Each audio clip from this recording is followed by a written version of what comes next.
to return, feeling that my state of reality wasn't real. What does the film Heretic actually mean? Beyond just the superficial criticisms of religion, what does the symbolism used actually suggest? The butterfly symbolism, which operates as the core symbolism of the film, potentially unlocks an extremely dark interpretation of the film. You figured it out yet? In speculative conspiracy theory circles, the Monarch butterfly is a symbol closely associated with MKUltra or Monarch mind control. Belief of its existence is not actually required. So what is it? What is the one true religion? The Monarch butterfly, innocent, fragile, and yet here within these tales transformed into a symbol of horrifying transformation. In Monarch programming, the butterfly's metamorphosis from caterpillar to insect is symbolic of the victim's own transformation under extreme trauma. The individual, subjected to harrowing pain, disassociates, their personality fracturing into multiple alters. To the architects of this dark art, the butterfly represented the ultimate goal, a person who has been transformed, ready to flutter at the command of those who engineered their change.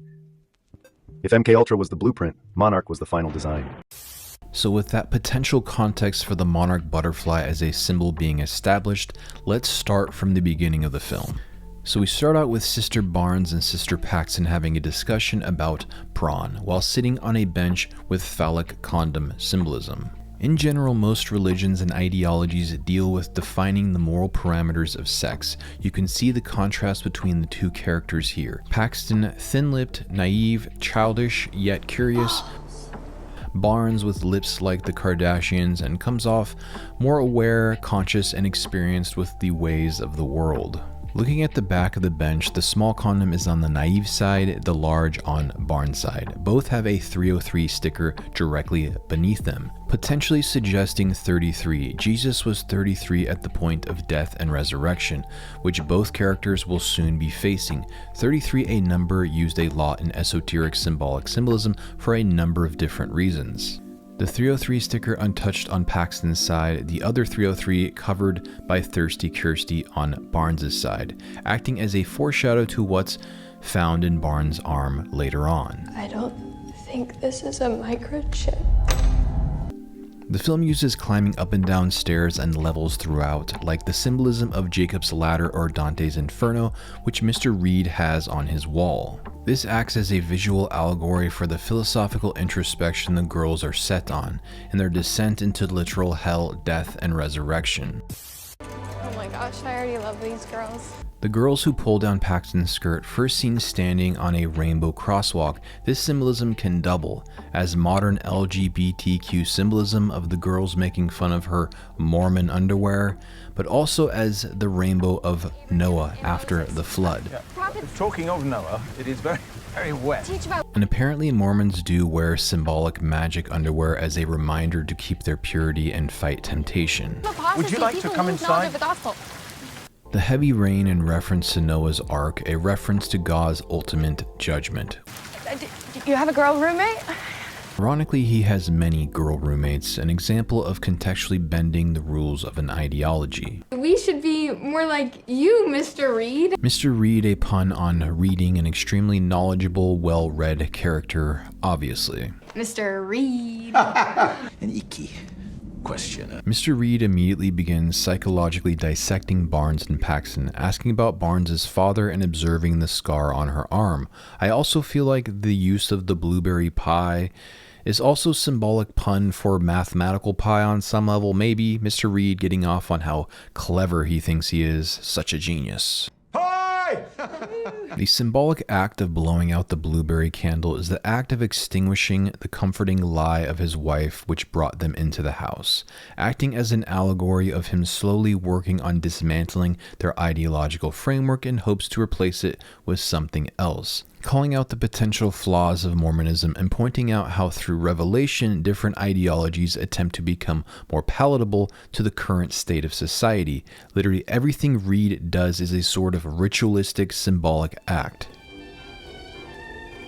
And there they are, welcome. And of course when shit starts to get serious, he has to throw on the culty serial killer 80s glasses. The metal tight lock controlled house is an allegoric representation of Mr. Reed's own ideology, an ideological framework that is only useful in the sense it can be used for control and manipulation.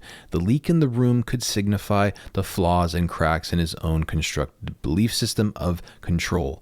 A leak in Noah's Ark, if you will. Well, if Noah was a psychopathic control freak. I've had enough. I'm not going in there. The motif of water and fire are constantly played with throughout the film. Oh, you can't get out backwards. Gotta go forwards to go back. Better press on.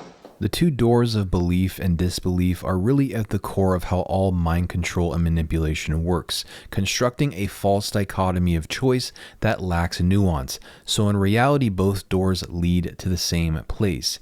He was merely testing them to see how to further construct his new ideological narrative to manipulate them. I want to know what is going to happen to us. I don't even know how to begin to answer that question if it hasn't happened yet. Metaphorically, the belief and disbelief doors I find to be somewhat fitting, because in many cases, atheistic types can be as religious and ideological as the hyper-religious.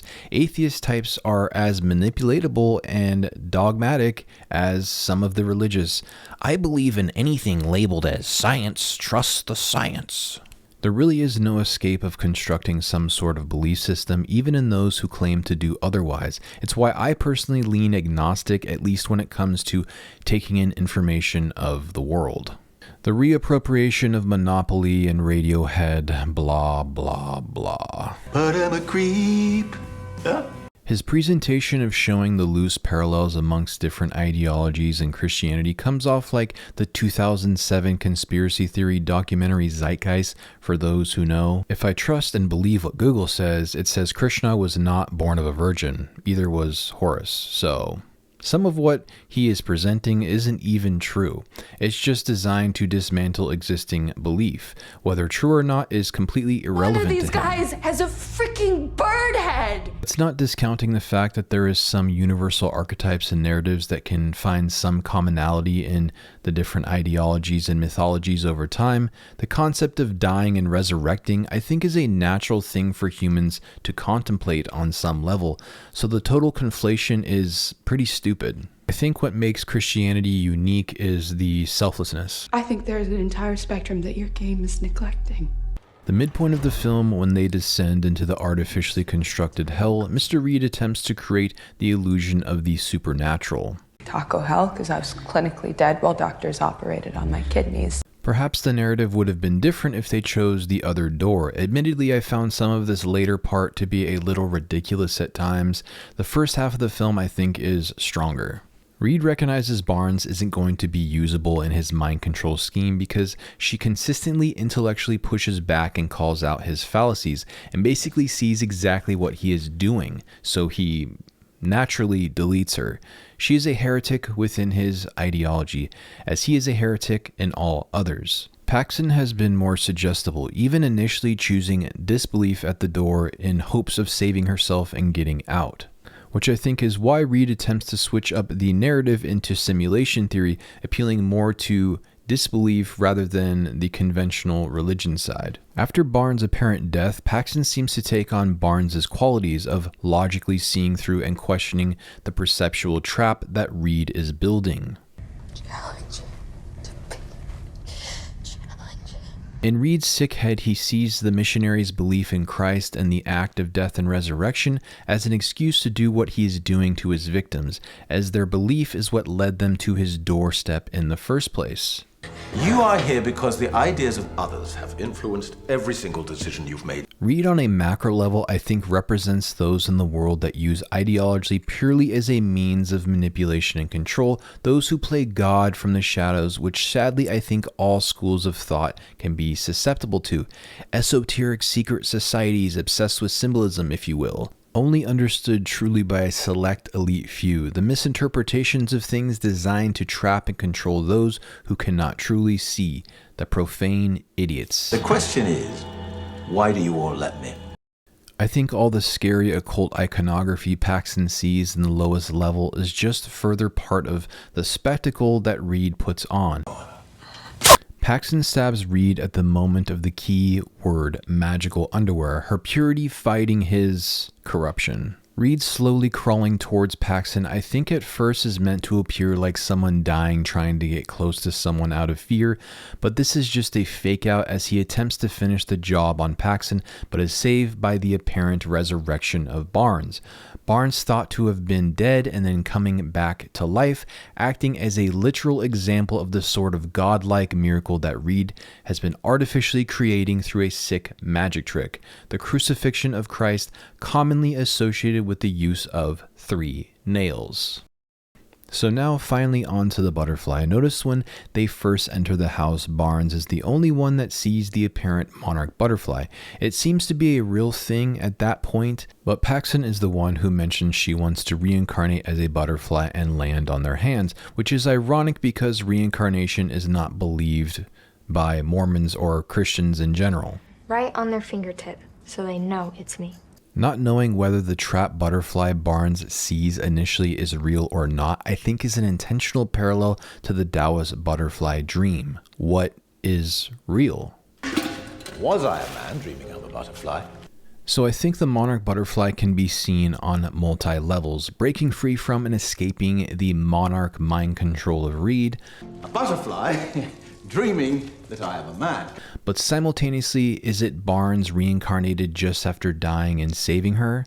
Paxton can engage with the comforting idea constructed by her own mind to cope with Barnes's death because of the love that she felt for her, but then at the same time can see through it. So then again, maybe her ideological framework has been changed on some level.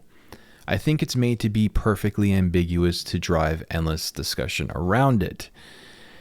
As if the ultimate conclusion is not what is actually important, but the self-sacrificing kindness of both Barnes and Paxton. Their Christ-like qualities is what got them through this living hell.